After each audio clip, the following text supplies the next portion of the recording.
खुदी को कर बुलंद इतना कि हर तदबीर से पहले, खुदी को कर बुलंद इतना कि हर तदबीर से पहले खुदा बंदे से खुद पूछे बता तेरी रज़ा क्या। हाज़रीन मजलिस, मुअज़्ज़िज़ सामाईन, स्टेज पर तशरीफ फरमा हम सब के वरिष्ठ नेता मुफ्ती कामिल साहब और किठौर विधानसभा से भावी प्रत्याशी तस्लीम फौजी साहब, किठौर विधानसभा से मुख्य महासचिव नवीद गाजी साहब, खरखोदा ब्लॉक से खरखोदा ब्लॉक अध्यक्ष मल्ला आदिल साहब और मंच का संचालन कर रहे संयुक्त सचिव हम्माद आजम साहब और खरखोदा मुख्य महासचिव अब्दुल बासित साहब और तमाम हजरात जिन लोगों का मैं नाम न ले सका उन तमाम लोगों का मैं शुक्रिया अदा करता हूँ, बाद इससे सलामत करता हूँ। अस्सलाम वालेकुम। दोस्तों, आप लोग बहुत अच्छे से जानते हैं कि आज हिंदुस्तान के हालात बद से बदतर है।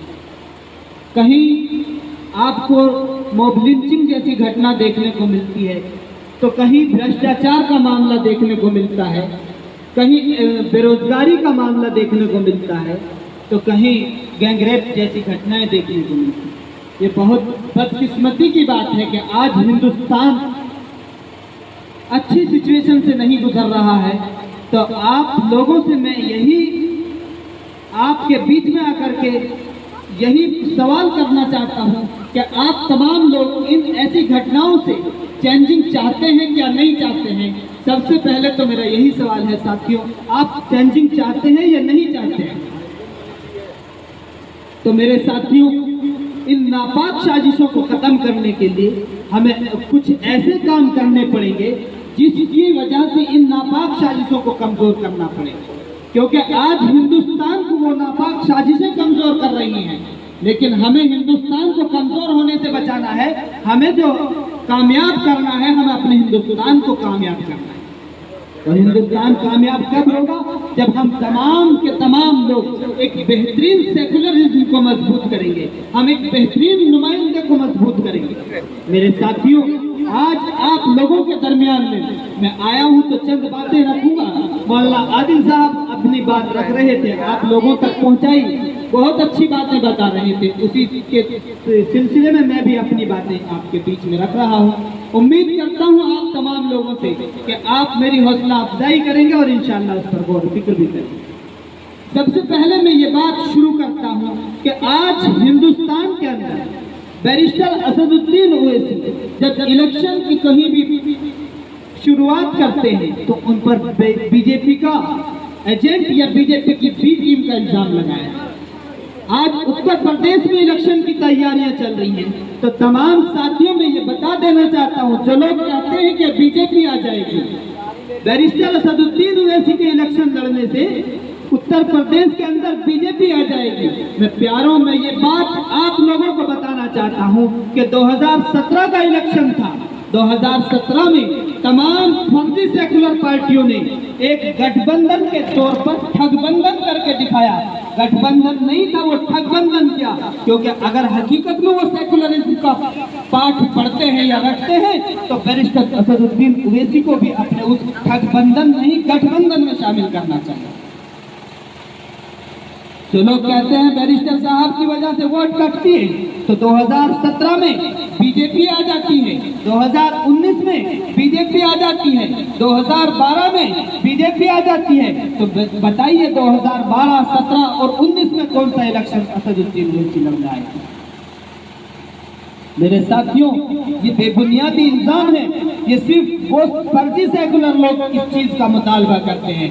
जो लोग अपने आप को फर्जी सेकुलर दिखाना चाहते हैं, फर्जी दुकान चला रहे हैं, वो हकीकत में प्रशासन नहीं चलाना चाहते, वो जनता के बीच में सरकार नहीं चलाना चाहते, वो फर्जी तरीके से जनता को लूटना चाहते हैं, खास तौर से दलित और मुस्लिमों को शिकार बनाना चाहते हैं। अब तक की तमाम पार्टियों ने दलित और मुस्लिम लोगों को डिस्पोजल गिलास की तरह से इस्तेमाल, जिस तरह से डिस्पोजल गिलास को पानी पीकर फेंक देते हैं, ठीक उसी तरह से दीगर पार्टियों ने आप लोगों को, गरीब मजलूम लोगों को डिस्पोजल गिलास की तरह से अपना वोट बैंक बनाने के लिए इस्तेमाल किया।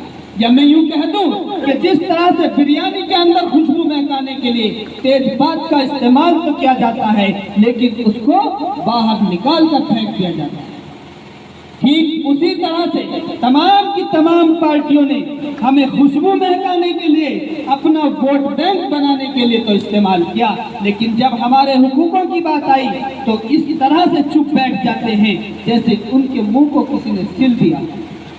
अफसोस की बात है, वोट के तो ठेकेदार बनते हैं लेकिन हमारे हक की बात नहीं करते हैं। मॉब लिंचिंग हो जाती है, कोई सवाल नहीं उठाता। अरे हकीकत में संविधान को बचाने वाले लोग अगर हैं आप, तो मॉब लिंचिंग जैसी घटना क्यों होती है? आप बताइए। जो लोग अपने आप को हकीकत में सेकुलर साबित करना चाहते हैं, तो आप चाहे वो हिंदू हो या मुसलमान हो, अगर कहीं भी जुल्म होता है तो उसके खिलाफ बोलना चाहिए क्या नहीं बोलना चाहिए बताइए। लेकिन इस हिंदुस्तान में सेकुलर नाम का सिर्फ पन्नों पर लिखा जाता है, यहाँ पर हिंदू और मुसलमान को आपस में लड़ाया जाता है, यहाँ भेदभाव की राजनीति की जाती है मेरे साथियों। लेकिन हिंदुस्तान को मजबूत करने के लिए आप तमाम लोगों का साथ चाहता हूँ। मैं यहाँ कोई नेता बनने नहीं आता हूँ, मैं तमाम लोगों को, अपने मजलूम भाइयों को, पिछड़ी कौमों को नेता बनाने के लिए आया हूँ, क्योंकि अब तक 70-75 सालों में हमने गुलामी की जिंदगी जी है। हमने 70-75 सालों तक सपा को आजमाने की कोशिश की, बसपा को आजमाने की कोशिश की, कांग्रेस को आजमाने की कोशिश की, लेकिन तमाम की तमाम पार्टियों ने हमारा इस्तेमाल किया। क्या नहीं किया बताइए सर? हमारे हक की बात किसी पार्टी ने नहीं की, जबकि ये सवाल होना चाहिए हम तमाम लोगों का उन लोगों से कि आप हमारे वोट के ठेकेदार बनते हैं, आप फर्जी सेकुलर बताते हैं, तो आप हमारे हक की बात क्यों नहीं करते? मेरे साथियों, अगर मैं इसी तरह से बात करता चलूं कांग्रेस की, अभी मौलवी साहब समझा रहे थे हमारे बीच में, या इससे पहले मैं ये चंद बात बता देना चाह रहा हूं, क्योंकि हम पर इल्जाम लगाया जाता है बीजेपी की बी टीम है। आप इतिहास उठाकर देख लीजिए, 70-75 सालों में, चाहे वो मुस्लिम लीग हो, चाहे वो पीस पार्टी हो, या एनएलपी हो, या एमआईएम के तौर पे हो, कि तमाम की तमाम मुस्लिम तंजीमों पर बीजेपी की बी टीम का इल्जाम लगाया जाता है। बताइए ऐसा क्यों है? सिर्फ मुस्लिम तंजीमों पर ही बीजेपी का इल्जाम क्यों लगाया जाता है? मेरे साथियों, अफसोस की बात है, क्योंकि ये इल्जाम वो लोग लगाते हैं जो फर्जी सेकुलर का नारा देते हैं, क्योंकि उन्हें मालूम है अगर ये तंजीम या अपने हिस्सेदारी की बात करने वाले लोग अगर जाग उठे या अपने हिस्सेदारी की बात करने लगे, तो वो दिन दूर नहीं जब उन लोगों को चाय के ठेले लगाकर चाय बेचेंगे।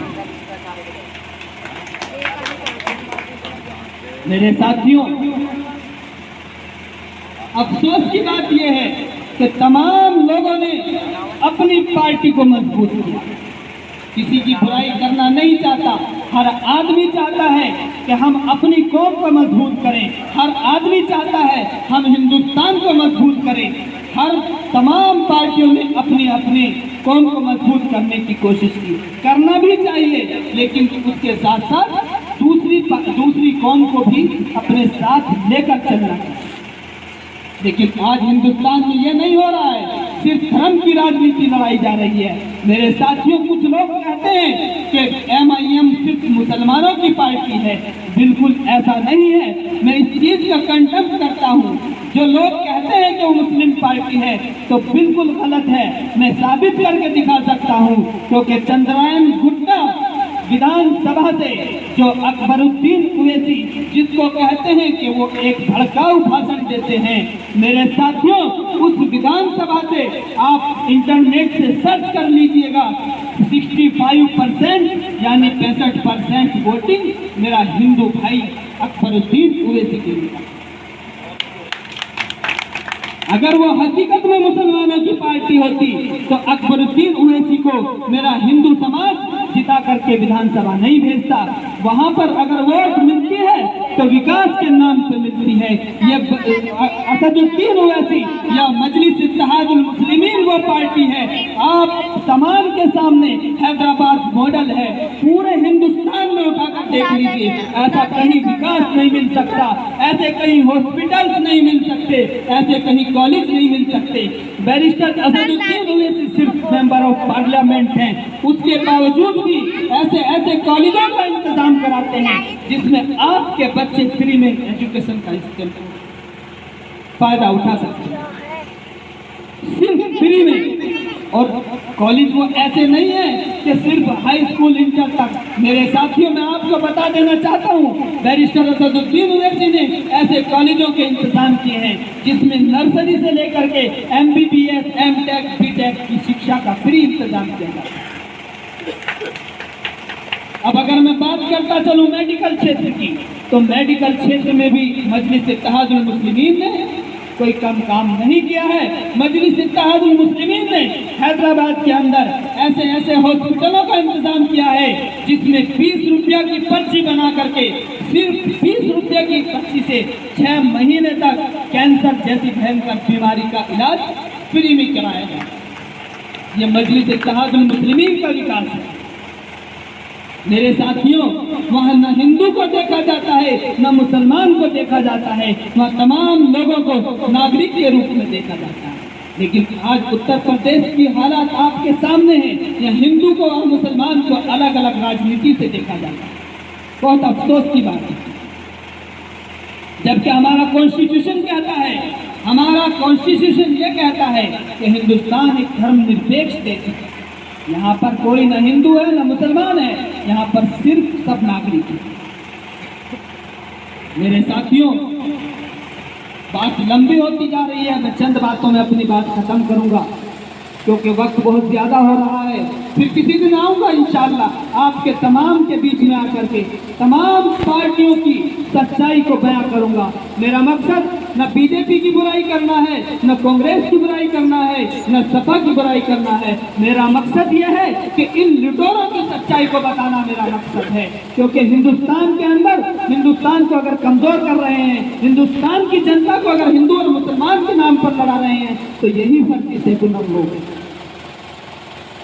मेरे साथियों, अगर मैं सपा की बात करता चलूं या कांग्रेस की बात करता चलूं, कांग्रेस वो पार्टी है जो आज से 50 साल पहले मुसलमानों की संख्या सरकारी डिपार्टमेंट में 50% नौकरियों पर पाई जाती है। लेकिन आज के हालात में आप तमाम लोग देख सकते हैं कि हिंदुस्तान में मुसलमान कितने परसेंट सरकारी डिपार्टमेंट में अपनी हिस्सेदारी।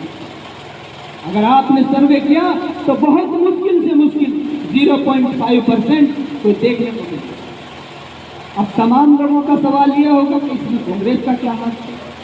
मेरे साथियों, कांग्रेस का हाथ मैं बताना चाहूंगा, वही फिर हिंदू और मुसलमान की राजनीति आती है कि क्योंकि कांग्रेस ने हमारे क्षेत्रों में आकर के शिक्षा का इंतजाम नहीं कराया है, हमारे क्षेत्रों में आकर के विकास नहीं किए हैं, हमारे क्षेत्रों में मेडिकल की सुविधाओं को मुहैया नहीं कराया है। हमारे क्षेत्रों में अगर कांग्रेस ने दिया है तो वो पुलिस थाने बनवा दिए, हमारे क्षेत्रों में आकर के कोर्ट कचहरियां बनवा दी, हमारे क्षेत्रों में आकर के जेलें बनवा दी, जिसकी वजह से आज बेकसूर लोग जेलों के अंदर बने। मेरे साथियों, अब इस तरह से अगर बात करता चलूं मैं सपा की, हमारे तमाम लोगों ने सपा को भरोसा किया कि भाई ये अब के सपा आएगी, हमारे हक की बात करेगी, क्योंकि हमने सपा को इक़्तिदार पर पहुंचाया, जबकि यादव समाज ने सपा को नकार दिया। क्योंकि यादव समाज का आपके सामने जीता जागता उदाहरण है, डिम्पल यादव जिस सीट से इलेक्शन लड़ती हैं 3.5 लाख वोट यादव समाज की है, लेकिन वहां से हार जाती है क्योंकि यादव समाज वोट नहीं देना चाहता है उनको। वो बीजेपी को वोट देता है, लेकिन सिर्फ और सिर्फ अगर वोट देता है तो उनको सिर्फ मुसलमान भाई वोट देता है, जिसकी वजह से आज सपा इल्जाम लगाती है कि मजलिस इत्तेहादुल मुस्लिमीन आकर के वोट काटते हैं। आपके सामने जीता जागता उदाहरण है, अगर मुल्ला मुलायम सिंह का लक़ब लेने वाले हकीकत में मुसलमानों के मसीहा हैं, आज आजम खान जेल और हॉस्पिटल के अंदर बंद हैं। आप बताइए, सपा पार्टी ने कहीं भी एक भी धरना प्रदर्शन किया हो या उनके लिए कोई आवाज उठाई हो। मेरे भाइयों, जो लोग कहते हैं कि अखिलेश भैया जवानी आपके नाम कुर्बान, मैं उनसे यही सवाल करना चाहता हूँ, जब तन मन धन की सब कुछ लगा देने वाले ऐसे कद्दावर नेता को सपा पार्टी आवाज नहीं उठा सकी, तो आप और मैं क्या हैसियत रखते हैं?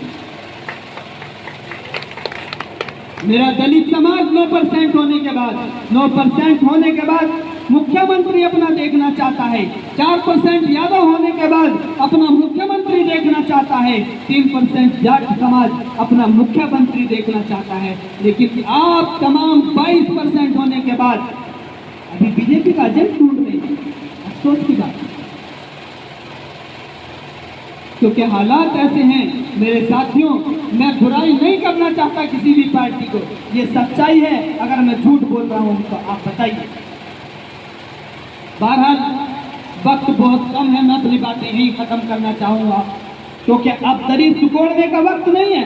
70 सालों तक हमने दूसरी पार्टियों की दरी से कोड़ी, झंडे उठाए, जय जयकार के नारे लगाए, लेकिन आज अल्हम्दुलिल्लाह, क्योंकि वहाँ मजबूरी रही थी, हमारे दरमियान में हमारी आवाज उठाने के लिए कोई हमारा लीडर नहीं था, हमारे पास हमारी पार्टी नहीं थी, हमारे पास कोई हमारा झंडा नहीं था। आज अल्हम्दुलिल्लाह हमारे पास हमारा लीडर है, जिसका नाम बैरिस्टर असदुद्दीन ओवैसी है, जो हर मजलूम की आवाज को पार्लियामेंट में उठाता है। 543 लोगों के सामने शेर की तरह दहाड़ करके आंखों में आंखें डाल करके बात करने वाला अगर कोई है, बैरिस्टर असदुद्दीन ओवैसी। मेरे साथियों, अब हिस्सेदारी का वक्त है। मैं यही अपनी बातें कहकर के बात खत्म करना चाहता हूँ कि जितनी जिसकी संख्या भारी, जितनी जिसकी संख्या भारी, उतनी उसकी हिस्सेदारी। नहीं करेंगे ताबेदारी, ताबेदारी मुर्दाबाद, लेके रहेंगे हिस्सेदारी, हिस्सेदारी जिंदाबाद। मेरे साथियों, चाहे वो किसी भी समाज का हो, जितनी जिसकी संख्या भारी है उतनी उसकी हिस्सेदारी होनी चाहिए। अस्सलाम वालेकुम, जय हिंद।